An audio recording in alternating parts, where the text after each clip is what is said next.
De l'avis de la majorité des Marocains qui se sont soulevés et continuent à se soulever contre la normalisation entre leur pays et l'entité sioniste n'est pas du tout anodin ou fortuit. Les sionistes qui ont occupé et continuent d'occuper la Palestine cherchent également à occuper le Maroc, le dominer économiquement, politiquement, mais aussi socialement. Le Front marocain de soutien à la Palestine et contre cette normalisation tient pour responsables ceux qui ont signé cet accord, faisant remarquer que leur pays se vend et se détruit en vertu de cet accord. Pour Saadia Al-Walous, membre du Front marocain de soutien à la cause palestinienne et contre la normalisation. L'entité sioniste cherche une base arrière en Afrique pour mettre en exécution ses plans machiavéliques et ça passe par le Maroc.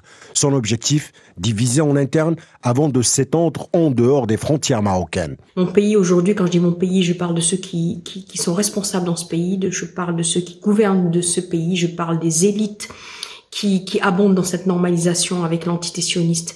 Je parle de cela. Moi, je ne pourrais pas être complice.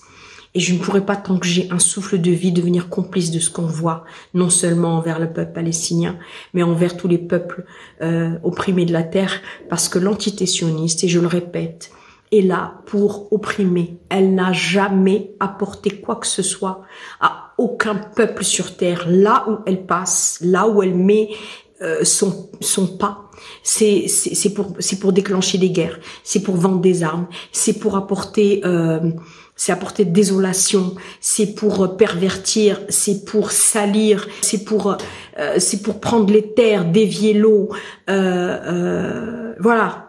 Et le Maroc en ce moment est dans son collimateur parce que il faut que le sionisme ait une base arrière, on va dire, pour perpétrer son projet de domination mondiale et ça passe par le Maroc et pour pouvoir bien nous contrôler encore plus, eh bien la normalisation bat son train.